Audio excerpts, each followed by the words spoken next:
আমার স্নেহের একাদশ শ্রেণীর ছাত্রছাত্রীরা, তোমাদের সবাইকে আন্তরিক শুভেচ্ছা ও ভালোবাসা জানিয়ে শুরু করছি আমার আজকের ভিডিও। ইতিমধ্যে আমরা দুটো ভিডিও আলোচনা করেছি, অর্থাৎ একাদশ শ্রেণীর ইতিহাস বিভাগের প্রথম যে অধ্যায়টি, সেই অধ্যায়টিতে টোটাল 8টা ইউনিট আছে, এটা আমি আগে বলেছি। এবং সেই 8টা ইউনিটের মধ্যে প্রথম দুটো ইউনিট নিয়ে আমি প্রথম ভিডিও বা পার্ট 1-এর ভিডিও করেছি। তারপরে পরের দুটো ইউনিট অর্থাৎ 3 নম্বর এবং 4 নম্বর ইউনিট নিয়ে পার্ট 2-র ভিডিও করেছি, সেটাও তোমাদেরকে দেখিয়েছি। এইবার যেটা আলোচনা করব সেটা হচ্ছে বাকি যে 4টে ইউনিট থেকে গেল, সেই 4টে ইউনিটকে নিয়ে পার্ট 3-র ভিডিও। অর্থাৎ এই অধ্যায়টা বেশ বড়, যার ফলশ্রুতি হিসাবে পুরো অধ্যায়ের যে ইউনিটগুলো রয়েছে, টোটাল 8টা ইউনিট তো আমরা দেখিয়েছিলাম, আবারও আমি দেখাবো। সেই 8টা ইউনিটকে নিয়ে আমরা 3টে ভিডিও করেছি। তার মধ্যে 1 নম্বর এবং 2 নম্বর নিয়ে একটা ভিডিও করেছি, 3 নম্বর এবং 4 নম্বর নিয়ে আরেকটা ভিডিও করেছি। আজকে যেটা করব সেটা হচ্ছে 5, 6, 7, 8 এই 4টে যে ইউনিট থেকে গেল, এই 4টে ইউনিট নিয়ে এই পার্ট 3-র ভিডিওটা করব। এই 4টে ইউনিট কী কী আগেও বলেছি, আবারও বলে দিচ্ছি। ইতিহাস পুরাণ ঐতিহ্য, মধ্যযুগের ভারতের ইতিহাস রচনার ইন্দো পার্সিক ঐতিহ্য, ইতিহাসের সময় বা কাল চেতনা, ইতিহাসের যুগ বিভাজন ও কালানুক্রম। এই 4টে ইউনিট। এই 4টে ইউনিটের মধ্যে আমার আজকের আলোচ্য ইউনিট যেটা, প্রথম যে ইউনিটটা অর্থাৎ ইতিহাস পুরাণ ঐতিহ্য, এই ইতিহাস পুরাণ ঐতিহ্য নিয়েই আমি আমার এই ইউনিটে আলোচনাটা শুরু করব এবং ক্রমান্বয়ে 4টে ইউনিট আমি পরপর আলোচনা করব। তাহলে এবার আমরা মূল আলোচনায় চলে যাই। প্রথম আলোচ্য বিষয় ইতিহাস পুরাণ ও ঐতিহ্য। পুরাণ ঐতিহ্য, ইতিহাস পুরাণ ঐতিহ্যটা আমি প্রথম আলোচনা করছি। দেখো, পুরাণ কথাটার অর্থ হচ্ছে প্রাচীন বা পুরাতন। এই ইতিহাস পুরাণ ঐতিহ্যের যে ধারণা, সেই ইতিহাস পুরাণ ঐতিহ্যের ধারণার মধ্যে সাধারণভাবে পুরাণ কথার অর্থ আমি বললাম প্রাচীন বা পুরাতন। মূলত গল্পগাথা, কাহিনী, উপাখ্যান, বিভিন্ন ধরনের কিংবদন্তি, বিভিন্ন ধরনের উপকথা, এগুলো দীর্ঘদিন ধরে আমাদের জানা, দীর্ঘদিন ধরে মুখে মুখেও কখনো চলে আসছে, আবার কখনো বা গ্রন্থ মারফতও পাচ্ছি, যেমন বায়ু পুরাণ, বিষ্ণু পুরাণ, মৎস্য পুরাণ, মানে এই পুরাণগুলোতেও কিছু ব্যাখ্যা রয়েছে। অর্থাৎ একদিকে বৈদিক সাহিত্য এবং মহাকাব্যে যেমন এর ব্যাখ্যা উল্লেখ রয়েছে, আবার অন্যদিকে অর্থশাস্ত্র, স্মৃতিশাস্ত্র এইসব গ্রন্থেও কিন্তু এর উল্লেখ রয়েছে। ভাগ যদি দেখি আমরা, ভারতীয় পুরাণ সমূহের যে ভাগগুলো রয়েছে তার মধ্যে দুটো ভাগ রয়েছে। একটা হচ্ছে মহাপুরাণ আর একটা হচ্ছে উপপুরাণ। মহাপুরাণ উপপুরাণগুলির তুলনায় বৃহত্তর এবং অনেক বেশি প্রাধান্যযুক্ত মহাপুরাণগুলো। উপপুরাণটা সেই তুলনায় ছোট, কারণ সেগুলো মূল পুরাণ থেকে সৃষ্টি হয়েছে। আর ভারতীয় পুরাণসমূহের রচনাকাল, কোন সময়ে এগুলো রচিত হয়েছিল, পণ্ডিতরা কখন এগুলো রচনা করেছিলেন, এগুলো কোন সময়, যদি সেটা বিচার করা যায় তাহলে মোটামুটি খ্রিস্টীয় 4র্থ শতক বলা যেতে পারে যে সময় এগুলো তৈরি হয়েছে, বা পরবর্তী সময়ে খ্রিস্টীয় 7ম শতক থেকে ভারতে ইতিহাস পুরাণ এই দুটো শব্দর প্রসার ঘটেছে। ভারতীয় শব্দ পুরাণের বা এই ভারতীয় পুরাণের যে লক্ষণগুলো রয়েছে, সেই লক্ষণগুলো মূলত 5টি লক্ষণের কথা এখানে বলা হয়েছে। সেই 5টি লক্ষণ কী কী? 5টি লক্ষণের মধ্যে রয়েছে স্বর্গ, অর্থাৎ পৃথিবীর সৃষ্টি বা বিশ্বের সৃষ্টি; প্রতিসর্গ, অর্থাৎ প্রলয়ের পর আবার, মানে একবার ধ্বংস হওয়ার পর আবার যখন নতুনভাবে সৃষ্টি হচ্ছে সেটাকে বলা হচ্ছে প্রতিসর্গ; রয়েছে বংশ, অর্থাৎ দেবতা এবং ঋষিদের বংশের তালিকা; রয়েছে মন্বন্তর শাসনকালের বিবরণ, অর্থাৎ 14 জন মনুর শাসনকালের বিবরণ; রয়েছে বংশানুচরিত, অর্থাৎ বিভিন্ন রাজবংশের যে বংশাবলীর যে ইতিহাস সেটা। তো পৌরাণিক উপাদান ব্যবহারের ক্ষেত্রে বেশ কিছু সীমাবদ্ধতা রয়েছে বা ত্রুটি রয়েছে। সেই ত্রুটিগুলো কি, সীমাবদ্ধতাগুলো কি? যেমন পুরাণ ইতিহাস যথার্থ নয়। কেন যথার্থ নয়? কারণ পুরাণ কিন্তু ইতিহাস গ্রন্থ নয়, এটা মনে রাখতে হবে। ইতিহাস পুরাণ প্রধানত পুরোহিত শ্রেণী তারা তৈরি করেছে সামাজিক পরিবেশ বা সামাজিক বিধিনিষেধ, সমাজের আচার আচরণ, জীবনযাপন পদ্ধতি, সেগুলোকে নিয়ে। কিংবদন্তি ও ঐতিহাসিক তথ্যের মিশ্রণ রয়েছে এখানে, অর্থাৎ পুরাণে উপস্থিত বিভিন্ন কিংবদন্তি ঘটনা রয়েছে, ঐতিহাসিক তথ্য তার সঙ্গে মিশে গেছে। সুতরাং এগুলো যদি আলাদা করা না হয়, যদি যাচাই করা না হয়, তাহলে কিন্তু ইতিহাসে ভ্রান্ত তথ্য প্রবেশ করবে। রয়েছে পুরাণে অতিরঞ্জন, কাল্পনিক রয়েছে, কল্পনা রয়েছে অনেকখানি, আর রয়েছে সময় নির্ণয়ের সমস্যা। কারণ বেশ কিছু জটিলতা লক্ষ্য করা যায় সময় নির্ণয়ের ক্ষেত্রে। কারণ কোন সময়ের রচনা, অনেক ঘটনাই দেখা যায় যে পুরাণের যে ঘটনাগুলো, অনেক ঘটনা উল্লেখ আছে, সেগুলো অনেক পরবর্তী সময়ে রচিত হয়েছে। সুতরাং এটা নিয়ে একটা সমস্যা রয়েছে। তবুও বলা যেতে পারে ইতিহাস রচনায় পৌরাণিক উপাদানের গুরুত্ব রয়েছে, এটা অস্বীকার করার উপায় নেই। কারণ বেশ কিছু ত্রুটি তো রয়েছেই, প্রত্যেকটি ক্ষেত্রে কিছু ত্রুটি রয়েছে। ত্রুটি থাকা সত্ত্বেও পুরাণ থেকে বেশ কিছু রাজবংশ সম্পর্কে জানা যায়, যেমন হর্যঙ্ক বংশ, শিশুনাগ বংশ, নন্দ বংশ, মৌর্য বংশ, গুপ্ত বংশ, শুঙ্গ বংশ, এগুলো সম্পর্কে জানা যায়। আবার বিদেশি জাতি সম্পর্কে, যেমন শক, যবন, হুন, এদের সম্পর্কে জানা যায়। সুতরাং স্বাভাবিকভাবে বলা যেতে পারে যে কিছু ত্রুটিকে যদি আমরা অস্বীকার করি, কিছু ত্রুটিকে যদি আমরা অ্যাভয়েড করি, তাহলে কিন্তু পুরাণগুলো আমাদের কাছে ইতিহাসের কিছু গুরুত্বপূর্ণ উপাদান হিসাবে কিন্তু পরিগণিত। এটা 5 নম্বর একক। 6 নম্বর একক কী রয়েছে? 6 নম্বর এককের মধ্যে রয়েছে ভারতের মধ্যযুগের ইতিহাস লেখনে ইন্দো পার্সিক ঐতিহ্য। অর্থাৎ মধ্যযুগে ভারতের শাসকদের পৃষ্ঠপোষকতায় ফার্সি এবং আরবি ভাষায় রচিত গ্রন্থগুলির মধ্যে বেশ কিছু সমসাময়িক ইতিহাস রচনার উপাদান পাওয়া গেছে। এটাই হচ্ছে ইন্দো পার্সিক ঐতিহ্য। ইন্দো পার্সিক ঐতিহ্যের উদ্ভব হয়েছিল আরবদের সিন্ধু বিজয়ের সময় থেকে। মোটামুটিভাবে আমাদের দেশে এই শুরু, অর্থাৎ এই ঐতিহ্যের সূচনা আরবদের সিন্ধু বিজয় থেকে। পরবর্তী সময়ে বিভিন্ন জাতি বা বিভিন্ন সম্প্রদায় এদেশ আক্রমণ করেছে, ফলে তাদের সময়েও কিন্তু এই ঐতিহ্য বজায় ছিল। এর বৈশিষ্ট্য কি? ইন্দো পার্সিক ঐতিহ্যের সবচেয়ে গুরুত্বপূর্ণ বৈশিষ্ট্য হচ্ছে কালানুক্রম, অর্থাৎ সময় নির্ণয়, সাল তারিখের ব্যবহার করা হতো এখানে। আর এই পর্বে যারা ইতিহাস রচনা করেছেন তারা যথেষ্ট প্রতিভা সম্পন্ন মানুষ, যেমন জিয়াউদ্দিন বরনী, মিনহাজুস সিরাজ, আবুল ফজল, বদায়ুনি, এই সমস্ত ব্যক্তি। তবে বেশ কিছু ক্ষেত্রে এর আরও বৈশিষ্ট্য রয়েছে, যেমন ইসলামের মহত্ব স্থাপন করা হয়েছে এখানে। কারণ এই সমস্ত লেখকরা যারা লিখেছেন, ইসলাম ইতিহাসে বিভিন্ন রাজা মহারাজা বা বাদশাহ, যে মানে মুসলমান যা শাসক যারা, সেই শাসকদের গুণকীর্তন করা হয়েছে এখানে। আর ইতিহাসটা তৈরি হয়েছে মূলত উচ্চবর্গের মানুষের।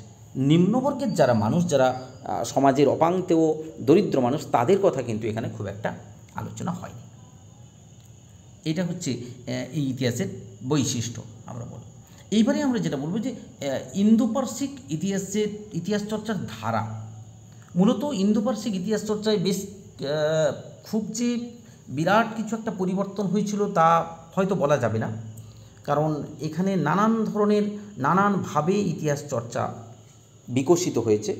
তার মধ্যে রয়েছে কবিতা, নীতিশাস্ত্র, আত্মজীবনী, চিঠিপত্র, এগুলো রয়েছে। মোটামুটিভাবে বেশ কয়েকটি ধারা আমরা এখানে উল্লেখ করতে পারি। সেটা হচ্ছে 10খানা ধারা ছিল, যেমন আত্মজীবনী, প্রশাসনিক কার্যাবলীর বিবরণ, চিঠিপত্র, কবিতা, কথোপকথন, নীতিশাস্ত্র, সাহিত্য ও সুফি জীবনী, উপদেশমূলক সাহিত্য, রাজনৈতিক ইতিহাস, জীবনী গ্রন্থ, এইগুলো ছিল ইন্দো পার্সিক ইতিহাস চর্চার কয়েকটি প্রধান ধারা। বিকাশ ঘটেছিল, যে সময়গুলোতে বিকাশ ঘটেছিল এই চর্চার বিশেষ বিকাশ সুলতানি আমলে, প্রাক সুলতানি আমল এবং সুলতানি আমলে এর কিন্তু যথেষ্ট বিকাশ লক্ষ্য করা গেছিল। পরবর্তী সময়ে মুঘল যুগেও কিন্তু এর বিকাশ লক্ষ্য করা গেছে। তো প্রাক সুলতানি আমলে যে গ্রন্থ তৈরি হয়েছিল তার মধ্যে আমরা বলবো মোহাম্মদ বিন কাসিমের লেখা চাচনামা গ্রন্থ। এখান থেকে আরবদের সিন্ধু বিজয় সম্পর্কে জানা যায়, বা ওই সময়ে আবু বক্কর কুফি আরবি ভাষায় চাচনামা গ্রন্থটিকে পার্সিক ভাষায় অনুবাদ করেছিলেন, সেখান থেকে ইতিহাসের তথ্য জানা যায়। অল বিরুনির রচনা, অল বিরুনি যে রচিত গ্রন্থ তহকিক-ই হিন্দ, সেখান থেকে ভারতবর্ষের মূল রূপ এবং ভারতের প্রশংসা করে অল বিরুনি এই সভ্যতার যারা স্রষ্টা তাদের সম্পর্কে লিখেছেন, এবং ভারতের জ্ঞান বিজ্ঞান সভ্যতা সংস্কৃতি সম্পর্কেও কিছু ব্যাখ্যা তিনি করেছেন। সুলতানি যুগে যারা এই ইতিহাস চর্চা করেছেন, এই ইতিহাস চর্চার বিকাশ সুলতানি যুগে ঘটেছে, তাদের মধ্যে উল্লেখযোগ্য যারা ছিলেন মিনহাজুস সিরাজ, জিয়াউদ্দিন বরনী, শামসি সিরাজ আফিদ, ইসামি, এরা মূলত প্রশস্তিমূলক রচনা করেছেন। যে প্রশস্তিমূলক রচনাগুলোর মধ্যে যেমন তারিখি ফিরোজ শাহী বলা যেতে পারে একটা উল্লেখযোগ্য গ্রন্থ, যেখান থেকে ফিরোজ শাহ তুগলকের কথা জানা যায়। তাবাকাত-ই নাসিরি, মিনহাজুস সিরাজের লেখা তাবাকাত-ই নাসিরি, এটা উল্লেখ। জিয়াউদ্দিন বরণীর যে লেখা তারিখি ফিরোজ শাহী, আমি বললাম একটু। আমির খসরুর কথা বলতে পারি। আমির খসরু ফার্সি এবং উর্দু দুই ভাষাতেই পণ্ডিত ছিলেন, হিন্দি এবং সংস্কৃত ভাষাতেও তিনি যথেষ্ট পণ্ডিত ছিলেন। তাঁর যে গ্রন্থগুলো রয়েছে যেমন কিরান উস সাদাইন, খাজাইন উল ফুতুহ, এই গ্রন্থগুলো কিন্তু নিঃসন্দেহে গুরুত্বপূর্ণ এবং তার রচনায় সুলতানি যুগের শাসনকালের ইতিহাস জানা যায়। ইবন বতুতা, মরক্কোর পর্যটক ইবন বতুতা সুলতান মোহাম্মদ বিন তুগলকের আমলে তিনি এসেছিলেন। তার গ্রন্থের নাম হচ্ছে কিতাব উল রাহলা। এখান থেকে এই সময়কার সামাজিক, অর্থনৈতিক, রাজনৈতিক, ধর্মীয়, সাংস্কৃতিক জীবনের পরিচয় পাওয়া যায়। শামসি সিরাজ আফিফ, তার রচিত গ্রন্থ তারিখ-ই ফিরোজ শাহী, ফিরোজ শাহ তুগলকের রাজত্বকাল সম্পর্কে জানা যায়। মোহাম্মদ ইসামি 1350 খ্রিস্টাব্দে পার্সিক ভাষায় রচনা করেন ফুতুহ উস সালাতিন, সুলতান মাহমুদের সময় থেকে মোহাম্মদ বিন তুগলকের সময় পর্যন্ত ইতিহাস। এরপরে বলবো মুঘল আমল। মুঘল আমলে যারা উল্লেখযোগ্য ব্যক্তি ছিলেন তাদের মধ্যে নিজামুদ্দিন আহমেদ। নিজামুদ্দিন আহমেদের তাবাকাত-ই আকবরী, আকবর সম্পর্কে লেখা একটি উল্লেখযোগ্য গ্রন্থ। আব্দুল কাদির বদায়ুনি, সম্রাট আকবর এবং তার ধর্মনীতি সম্পর্কে তিনি গুরুত্বপূর্ণ রচনা করেছেন। মুন্তাখাব উল তওয়ারিখ, আব্দুল কাদির বদায়ুনি এই গ্রন্থটি রচনা করেন। সম্রাট আকবরের যে ধর্মীয় ভাবনা, ধর্মীয় চেতনা, সেটা কিন্তু এখানে ব্যাখ্যা করেছেন। এছাড়া আকবর বদায়ুনিকে দিয়ে পার্সিক ভাষায় মহাভারতের অনুবাদ করিয়েছিলেন, এটাও কিন্তু একটা উল্লেখযোগ্য গ্রন্থ। কিন্তু ধীরে ধীরে এই ইন্দো পার্সিক ইতিহাস চর্চার বেশ কিছু ত্রুটিও লক্ষ্য করা গেছে, সীমাবদ্ধতা। কী কী ত্রুটি ছিল? আমি প্রথমটা বলেছিলাম যে এগুলো বারবার বলেছি যে যারা এই পর্বের ঐতিহাসিক, এই ধারার ঐতিহাসিক, তারা একটি বিশেষ ধর্মের অনুরাগী। তারা প্রত্যেকেই ইসলাম ধর্মানুরাগী। ফলশ্রুতি হিসাবে তারা বারবার নিজেদের জ্ঞানে বা অজ্ঞানে তাদের লেখনীতে এই ধর্মীয় সংকীর্ণতা প্রকাশ পেয়েছে। নিজ ধর্মের অর্থাৎ ইসলামের মহত্ব প্রতিষ্ঠার উপর তারা এতটাই জোর দিয়েছেন যে মূল ঐতিহাসিক তথ্য থেকে, মূল ইতিহাস চর্চা থেকে কখনো কখনো তারা বিচ্যুত হয়ে গেছেন। অধিকাংশ ক্ষেত্রে তারা শাসকদের পৃষ্ঠপোষকতা করেছেন। ফলে সমাজের যারা নিম্ন শ্রেণীর মানুষ, সমাজের যারা দরিদ্র বা অন্য ধর্মের, ইসলাম বাদ দিয়ে বাকি যে ধর্মের মানুষ, তাদের সম্পর্কে কিন্তু খুব একটা ইতিহাস, তাদের যে মহত্বতা, তাদের যে গুরুত্ব, সেটা কিন্তু খুব একটা এখানে প্রকাশিত হয়নি। সীমাবদ্ধতা রয়েছে, তবুও কিছু গুরুত্ব রয়েছে। এটা বলা যেতে পারে যে ইতিহাস সৃষ্টির ক্ষেত্রে ইন্দো পার্সিক ঐতিহ্য নিঃসন্দেহে একটা গুরুত্বপূর্ণ উপাদান। কারণ এই ধারায় আমরা বেশ কিছু ব্যক্তি সম্পর্কে, শাসক সম্পর্কে তাদের মূল্যবান বক্তব্য পাই। তাদের সমাজ, অর্থনীতি, তাদের শাসন ব্যবস্থা, তাদের ধর্মীয় ভাবনা, ধর্মীয় রুচি, আবেগ, এগুলো সম্পর্কে কিন্তু আমরা জানতে পারি। এটা নিঃসন্দেহে একটা গুরুত্বপূর্ণ দিক।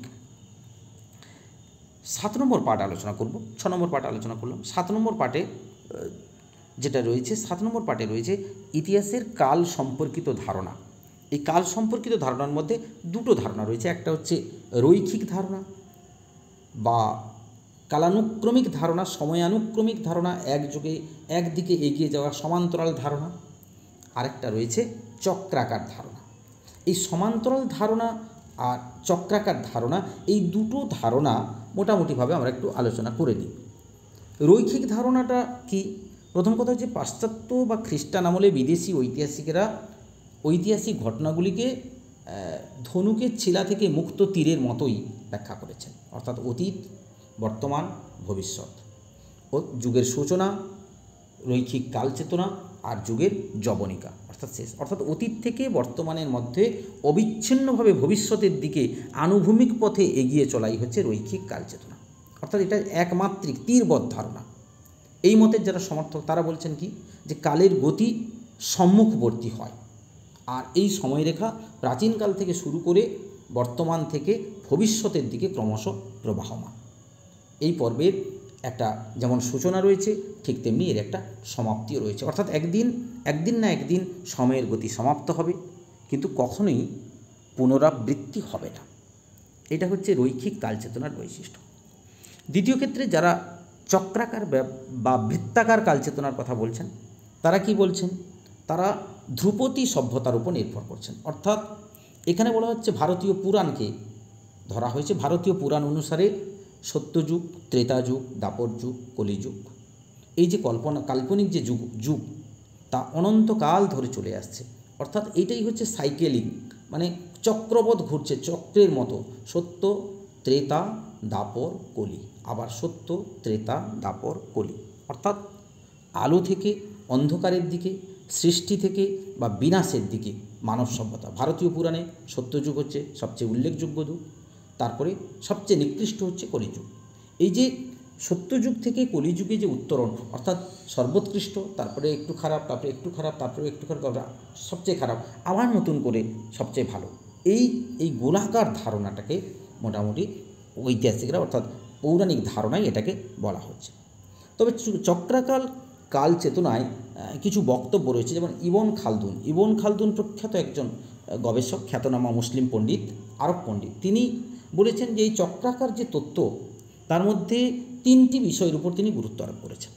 একটা হচ্ছে যুদ্ধ বা বৃদ্ধি বা বিকাশ, না, প্রথম হচ্ছে জন্ম, অর্থাৎ একটা সভ্যতার উৎপত্তি, তারপর তার বিকাশ, তারপর তার ধ্বংস। এটাই হচ্ছে নিয়ম। রমিলা থাপার একজন প্রখ্যাত গবেষক, তিনিও কিন্তু চার যুগের ধারণার পাশাপাশি সময়ের পরিবর্তনশীলতার বিষয়ে মত ব্যাখ্যা করেছেন। তিনি বলেছেন চক্রাকার কালচেতনা এবং রাজার কীর্তি কাহিনী ব্যাখ্যা এক রৈখিক কালপঞ্জি দুটোই ঠিক। তিনি যেমন সাইকেলিং ব্যাপারটাকে মানছেন বা চক্রাকার কালচেতনাকে মানছেন, আবার রৈখিক কালচেতনাকেও তিনি কিন্তু মানছেন। পাশাপাশি দুটো জিনিসকে তিনি পাশাপাশি, যেমন শকাব্দ, গুপ্তাব্দ, এগুলোকে তিনি বলছেন। আবার তিনি দিন, ক্ষণ, মাস, বছর, অর্থাৎ এই যে কন্টিনিউয়ালি ঘুরে আসা দিন, মাস, বছর, আবার দিন, মাস, এই ব্যাপারটাকেও তিনি স্বীকার করছেন। তবুও বলা যেতে পারে চক্রাকার কালচেতনার এই যে তথ্য, তা আধুনিককালে কিন্তু কেউ মানেন না। আধুনিককালে এর বিরোধিতা হয়েছে, যেমন E.H. কার, A.L. ব্যাসাম, এরা পরিষ্কার বলেছেন যে চক্রাকার কালচেতনা বলে কোনো কিছু হয় না। এটা একেবারে একটা অনর্থক বিষয় বা অনৈতিহাসিক বিষয়। এটা আধুনিক যুগের ইতিহাসে আদৌ কিন্তু সম্ভবপর নয়। এই হচ্ছে আমাদের কালচেতনা সম্পর্কিত যে ধারণা বা কালানুক্রম, ইতিহাসের যে রৈখিক বা চক্রাকার যে কালচেতনা, তার ধারণা। এইবারে আমরা যেটা আলোচনা করছি সেটা হচ্ছে যুগ বিভাজনের কালানুক্রম, একেবারে শেষ পার্ট। এটা একটা ছোট্ট পার্ট, এই ছোটো পার্টটা একটু আলোচনা করি। ইতিহাসের ঘটনাবলীর ধারা মূলত গতিশীল ধারা। আমরা বারবার বলেছি গতিশীল ধারা, কেননা ইতিহাসের সামগ্রিক সময়কাল কতগুলো পর্বে বিভক্ত। এই যে বিভাজন, এই বিভাজনকে বলা হয় পর্বীকরণ বা ইতিহাসের পর্বীকরণ। ইতিহাসের যুগ বিভাজনের নানান প্রেক্ষিত রয়েছে। সেই প্রেক্ষিতগুলোর মধ্যে সবচেয়ে জনপ্রিয় এবং সবচেয়ে প্রচলিত যে প্রেক্ষিত, সেটা হচ্ছে প্রাচীন যুগ, মধ্যযুগ এবং আধুনিক যুগ। ইউরোপীয় প্রেক্ষিতে এই যুগ বিভাজন রয়েছে। প্রাচীন যুগ শরণাতীত কাল থেকে 476 খ্রিস্টাব্দ পর্যন্ত ইউরোপের ইতিহাসে মধ্যযুগ 476 থেকে 1453 পর্যন্ত, আবার ইউরোপের ইতিহাসে আধুনিক যুগ 1453 থেকে বর্তমানকাল পর্যন্ত। যদিও বা এ নিয়ে ঐতিহাসিক মহলে বেশ কিছু বিতর্ক রয়েছে, সেই বিতর্কের দিকে আমরা যাব না, কেননা বিতর্কগুলো নানানভাবে। কোনো গবেষক বলেছেন 1453 খ্রিস্টাব্দে পূর্ব রোমান সম্রাট একাদশ কনস্টান্টাইনের পরাজয়, তার রাজধানী কনস্টান্টিনোপলের পতন, মধ্যযুগের শেষ, আধুনিক যুগের সূচনা। আবার কেউ বলেছেন 1492 খ্রিস্টাব্দে কলম্বাসের আমেরিকা আবিষ্কার, সেটাই সূচনাকাল, আধুনিক যুগের সূচনা। আবার কেউ বলেছেন 1520 খ্রিস্টাব্দে ইউরোপে ধর্মসংস্কার আন্দোলন, সেটা মধ্যযুগের সমাপ্তি, আধুনিক যুগের সূচনা। তো এই পরিবর্তনগুলো রয়েছে সমাজ সভ্যতায়।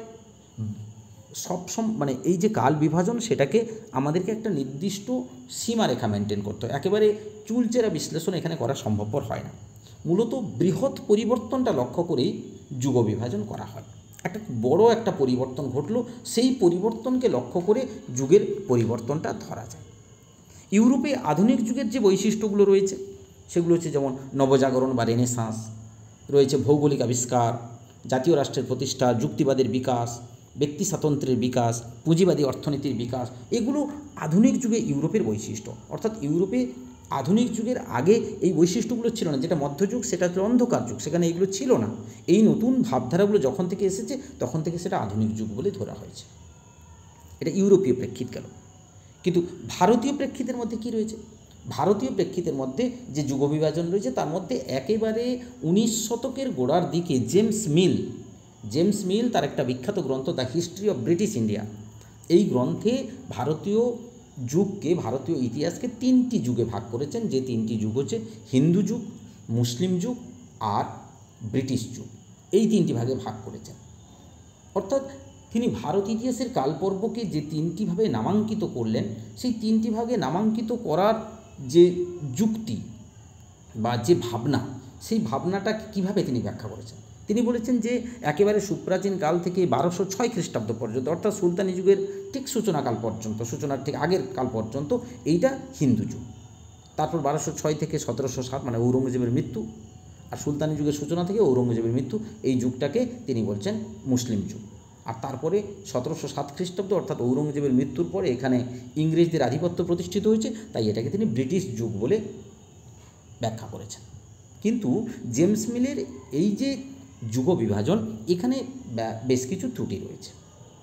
কারণ তথাকথিত হিন্দু যুগে সনাতন হিন্দু ছাড়াও ওই যুগে বৌদ্ধরা ছিলেন, জৈনরা ছিলেন, আজীবকরা ছিলেন, তাদের কথা কিন্তু তিনি বলেননি আদৌ। আবার তথাকথিত মুসলিম যুগ যখন তিনি বলছেন, তখনও কিন্তু এই মুসলিম যুগে মুসলিম শাসকদের অধীনে প্রজাদের একটা বড় অংশ ছিল হিন্দু, সেটাও তিনি ব্যাখ্যা করেননি। সুতরাং তার কাল বিভাজনটাকে খুব একটা গুরুত্ব দেওয়া যায় না, এটা একটা অযৌক্তিক কাল বিভাজন। বর্তমান কালের যারা পণ্ডিত, আধুনিক যারা বিশেষজ্ঞ, তারা কিন্তু এটাকে অযৌক্তিক বলে মনে করেন, এটাকে গুরুত্ব দেননি, এটাকে অস্বীকারই করেছেন তারা। তবে আমাদের দেশে জেমস মিলের এই ধারণার সীমাবদ্ধতা প্রকট হওয়ার পরিবর্তে আমরা বলতে পারি যে ভারতের ইতিহাসে আমরা যে যুগ বিভাজনটা আমাদের রয়েছে, সেটা হচ্ছে প্রাচীন যুগ, মধ্যযুগ এবং আধুনিক যুগ। প্রাচীন যুগের সময়কাল সুপ্রাচীনকাল থেকে 1206, মধ্যযুগ 1206 থেকে 1757 অর্থাৎ পলাশীর যুদ্ধ, আর আধুনিক যুগ 1757 সাল থেকে তার পরবর্তী সময়, অর্থাৎ পলাশীর যুদ্ধ পর্যন্ত, পলাশীর যুদ্ধের পরে যে সময়টা আমাদের দেশে শুরু হয়েছে, তখন আমাদের দেশে আধুনিক যুগের সূচনা ঘটেছে। কারণ এই আধুনিক যুগে আমাদের দেশে নানান ধরনের পরিবর্তন এসেছে। সাম্প্রতিককালে ইতিহাস চর্চার একটা গুরুত্বপূর্ণ সংযোজন হয়েছে, সেটা হচ্ছে আদি মধ্যযুগ সংক্রান্ত বিতর্ক। ঐতিহাসিকরা অনেকেই আদি যুগ এবং মধ্যযুগ, এই যে দুটো সময়, এই দুটো সময়ের পার্থক্যের ভিত্তিতে একটু পরিবর্তন করেছে, একটু ভাবনার মতের রদবদল হয়েছে। কারণ অনেকে বলেছেন হর্ষবর্ধনের মৃত্যুর পরবর্তীকাল ভারতের সামাজিক, অর্থনৈতিক, রাজনৈতিক, ধর্মীয়, সাংস্কৃতিক এগুলো পূর্বের তুলনায় পরিবর্তিত।